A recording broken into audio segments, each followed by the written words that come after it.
Institute for Postgraduate Teaching and Research in Ayurveda, the building, whatever you are seeing over here, so is the Jamnagar's building. So this institute, they took up this activity in way back in 2007, almost 10-12 years back, under the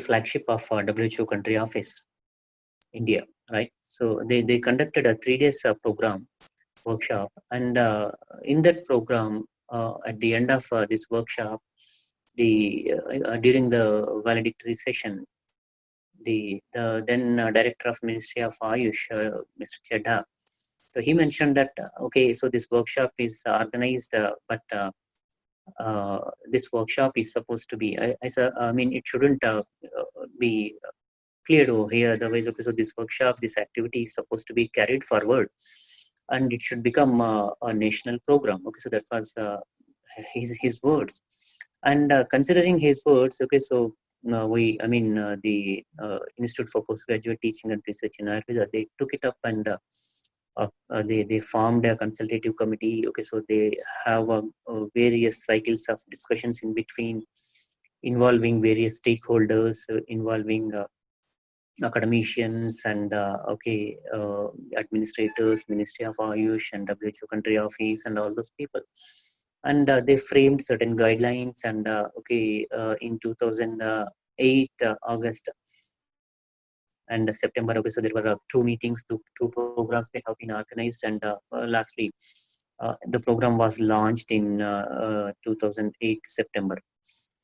Somehow, it was continued for some time, but somehow it was discontinued in between. And after that, again in 2017, almost a decade after, in 2017 again, so this program was revived with the active initiation of drug control cell at Ministry of Ayush under the leadership of Dr. DC Katoj.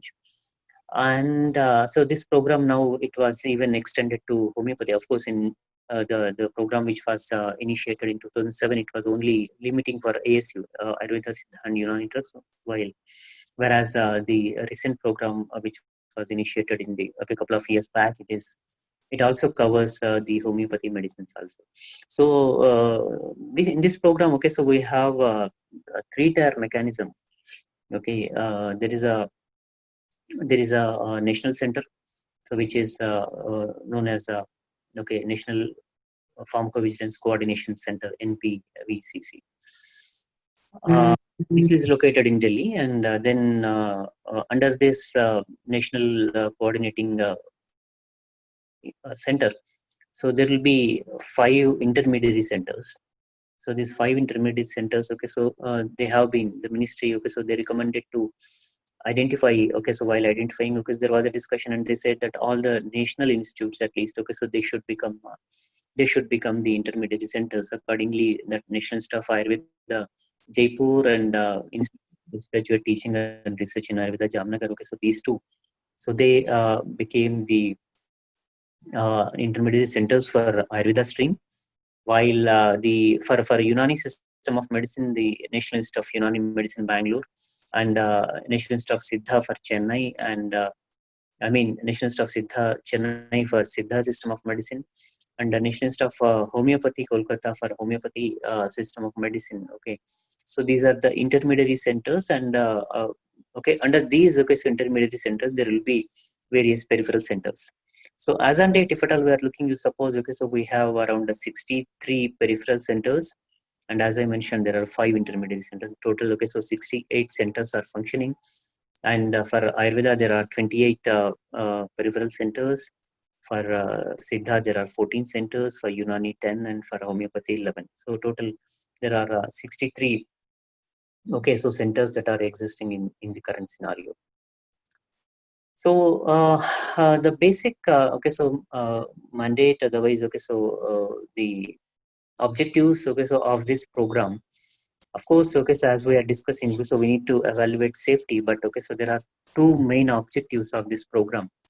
So one is, of course, to generate awareness regarding so the pharmacovigilance program in various stakeholders. That is one thing. and to inculcate the reporting culture of possible or suspected adverse drug reactions with traditional systems of medicines. Of course, it is there. Apart from that one, so there is one more objective which is important, which was not there in the previous pharmacovigilance program, is reporting the misleading advertisement. This we will discuss it in brief later part of this discussion. But so first part, if at all we are looking, suppose so they say the main mandate is to develop a mechanism to inculcate the reporting culture, right? So inculcating the reporting culture is most important. So this is the first mandate of this program. And the second mandate, if at all we are looking, you suppose so it is to facilitate documentation of ADRs. So facilitating, the program will facilitate. So the program will give a platform, a platform where the suspected adverse drug reactions or adverse events or serious adverse events or whatever it may be the inconvenience at this moment. So we are not in a position, otherwise we are not focusing upon to exactly define so whether it is adverse drug reaction or event or serious event or whatever it may be. Just so let them report it first. So once if the reports are coming, you suppose once so the people, the professionals are became vigilant, you suppose, then we can think something. So that's why it's a main mandate of the program currently is to generate so awareness regarding this program. So inculcating a reporting culture is one, and the second thing is it is to facilitate documentation of suspected adverse events. And the third one is to generate system-wise databases of suspected adverse drug reactions. Generating system-wise databases is also so one important mandate of this program. System-wise in the sense so for Ayurveda system of medicine, for Siddha system of medicine, for homeopathy, because so we're not, as I mentioned earlier, we're not only focusing on exclusively Ayurveda system of medicine, where we're looking towards oil systems. So oil systems, they contains all 5 components. So Ayurveda, so Siddha, Unani, homeopathy of late. So very recently, of course, in a next month, so it is going to be identified the Sovarikpa Center.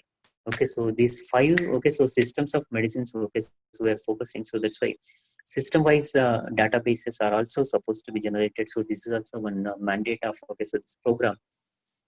And ultimately, if some sort of so serious or important reactions which are formulation specific, if at all they are found, you suppose if risk benefit ratio is after calculating, if at all it is coming towards so if risks are more and there are no much benefits, you suppose, then we can recommend on its clinical so safety to the further authorities to take specific actions. So these are the different aspects of mandates. And so these are the centers so that I was mentioning. So there are 63 centers as on date which are working at the periphery of the country.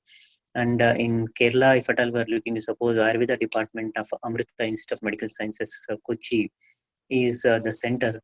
Otherwise, so in Karnataka, we have a couple of centers in Andhra Pradesh and in so other parts of so in Mumbai and other. So you can see there are around 28 Ayurveda centers, and you can see for Siddha, for Unani, for homeopathy. So there are centers that have been identified, and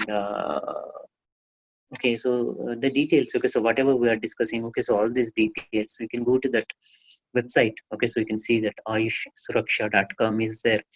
So in that ayushsuraksha.com, you can click on that link, and you can enter into so all the information whatever we are discussing over here. So everything it is there. You can have an access so to this information related to this pharmacovigilance program. And if some sort of any sort of so inconvenience is noticed, to suppose. So right, so I mean in this brief, otherwise so short presentation, so we're not going to speak anything about how to identify adverse drug reactions, so when to say that okay, so the inconveniency is adverse events are serious, or when to say that it is not serious, when to say that it is mild or moderate, or okay, so all these technical issues, okay, so we're not going to discuss over here.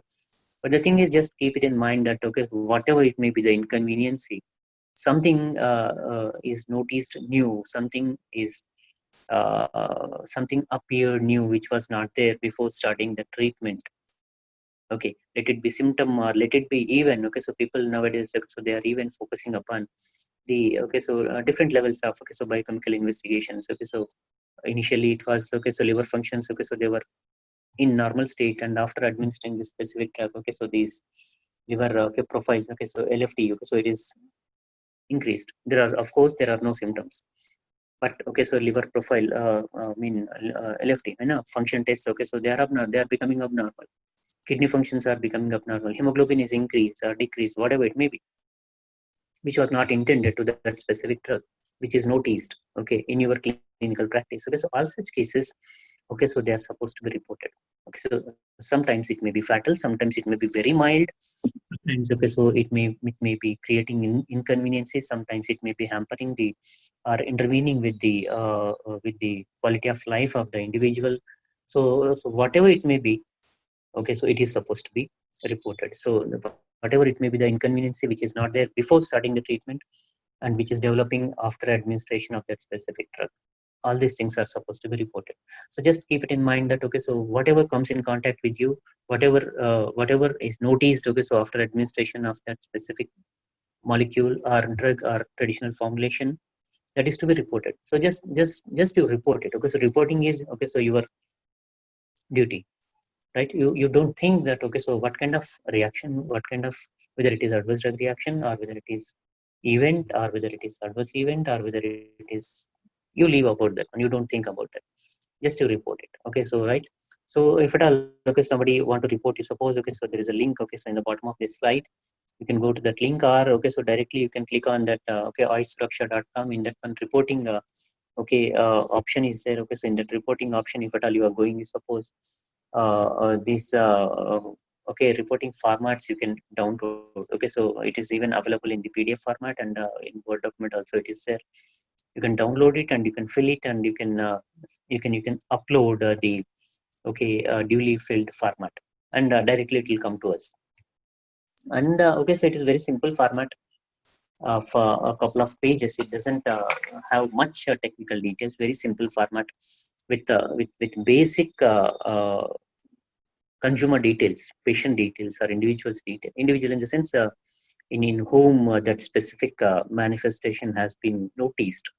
Okay, so his details, and you need not to write the name of the individual. So just you can put some initials, right? So if it is Galib, you suppose you can say it is GB. Okay, so that is enough. You need not to reveal the identity of that specific individual. And then okay, so some basic demographic data is there, and then you need to mention about okay, so what kind of new thing you observed. Okay, so what is that suspected inconveniency, otherwise okay, so adverse drug reaction observed by the physician, that is to be written over there when it is observed, and what is its description in a couple of lines, whatever you notice. Okay, so that is to be mentioned over there. And then okay, so what are the other medications okay, so the patient was using, okay, whether it was only one medicine he was using, if combinations are being if at all it is combination, you suppose. Okay, so let the all the combinations are supposed to be mentioned over there. Okay, so whatever it may be, the medicines, list of medicines is supposed to be mentioned over there. And apart from okay, so that one, if at all any other, okay, so for example, you suppose okay, so he's a diabetic, and if at all he is on insulin, if at all he is on metformin, on a glucosamine, if at all he is using, okay, so the information of okay, so these medication is also supposed to be mentioned, okay, in that format at appropriate place. And and if it is available, okay, so is there is any medication treatment has been provided to counter or address that inconvenient manifestation. If it is if anything is provided, you suppose, okay, so those things are supposed to be mentioned, okay, so in this format, and then it is supposed to send to the uh, Okay, by uploading on that website, you need not to post also. Okay, so that is one thing. And the second thing is, okay, so I mean, if you don't want to post, and if you don't want to send it through mail, you suppose, okay, so where to submit? Okay, so that's what I was mentioning. Okay, so that hierarchy is there. Okay, so that is, there are peripheral centers, there are intermediary centers, and there is a national center. So where you need to submit? Okay, so you need to submit the duly filled format to your nearby center. Okay, whomsoever, whatsoever the center which is nearer to you. Okay, for you, I feel it is Amrita, right? So for I mean, if it is nearer, you suppose, you can send it to them. And nowadays, okay, so I mean, nearer or far, okay, so it's not a big issue, because okay, so everyone is connected with websites, and so everyone is connected with internet. So with a simple click, okay, so you can send it to, okay, so anywhere in the country. But okay, so in this reporting mechanism, what we are doing is, what we are following is, it has to come through, okay, so by nearer center. Okay, so you can write it down, and you can download that format, and you can fill it, and you can send it to Amrita. From Amrita, it goes to, okay, so its intermediary center is Jamnagar. So Amrita people, they will submit it to the Institute for Postgraduate Teaching and Research in Ayurveda Center, which is intermediary to Amrita. Okay, so they will coordinate from Amrita. Okay, so they will look into that report, and they will add, okay, so their remarks, and from there the reports. Okay, so they will come to the national center. From national center, okay, so they will put the. I mean, if at all it's as I mentioned just now. Okay, so when it is a serious adverse event, okay, so then we need to work on tip of the toes. Okay, so we need to run. We need to because the people are hospitalizing. So in that case, okay, we cannot wait. Okay, so time is very crucial. So that's why we need to take immediate action. So we need to see, okay, so in the national center, okay, so then they will see, okay, so what kind of reaction it is, whether it is fatal, whether it is very severe, or whether it is minor. They will see accordingly. Okay, so actions will be taken. And who can report? Okay, I mean, who can submit, in the sense, okay, who can report, whether layman, whether the patient, whether the professional individual, who can report it, right? Currently, okay, so what the guideline says is that, okay, so only the healthcare professionals can report it. Healthcare professionals, in the sense, okay, so the individuals who is associated with providing the healthcare facilities. They can be physicians, they can be, okay, pharmacists, they can be staff nurse, they can be, okay, so healthcare advisor, whomsoever. Okay, so they can submit it. But now what we are doing is, of course, it is not existing at this moment, but we are thinking it may take a couple of more months to come into force. But we are thinking to prepare one more adverse drug reaction format, which can be simpler than the existing one, for exclusively for a layman, the individual who is not a professional. The individual, I mean, at sometimes the patient also may report it. It's not that only healthcare professional is supposed to report it. So that is in plan. But currently, okay, so all healthcare professionals, okay, so you are all, okay, so all the UG students, okay, so you are also healthcare professionals. Definitely, you can submit your reports to the nearby center, right? So this is in brief. Okay, so adverse drug reaction, other pharmacovigilance system is it is nothing but okay, so detecting. Okay, so it's a setup of activities, so which are related with detection, assessment, and understanding and the prevention of suspected adverse drug reactions. Okay, so though they may be okay, so herbal formulations, but always, okay, so there is a possibility comparatively. Okay, so definitely they are less severe and less chances, but always, okay, so there is a possibility of okay, developing adverse, okay, so drug reactions with any sort of, okay, so formulations. That's why they can, though it is a herbal formulation, okay, so they are supposed to be used judiciously. Okay, so you can see here, right? So formulations, okay, so they may be, it may not be, okay, so that much severe in case of herbal formulation. But okay, so if at all it is injudicious, if at all it is not, okay, inappropriate to that specific individual, you suppose, so in that case, okay, so always, okay, so it kills the individual, right? So that's why, so we need to be very, very cautious while using, okay, so these substances. Okay, so the statement of Paracelsus, of course, Paracelsus is not needed, because in Charaka Samhita Sutra Sthana, if at all you are looking, you suppose in the first chapter there are innumerous versions or quotations or descriptions are available, which has categorically mentioned about the safety aspects of formulations, otherwise treatment modalities. Right. So Paracelsus also, so he says the same thing. All substance. So the same thing what was mentioned by Charaka. All substances are poisons, he says. So nanaushadhi bhutam jagat kinchit dravyam. It's okay. At the same time, it depends upon the dose. In which dose it is being administered. That's why so a dose only can differentiate poison from a remedy. Till that's why so in Charaka Samhita it is mentioned tilasya visham dadyat. Right. So tilasya visham dadyat. So if it is visha, I suppose in such cases also you administer in tilamatra. If at all you are administering in that specific acute measured matra, then it may act like a remedy. Otherwise, so it may create some sort of, it very well what happens. Even I was recollecting that one.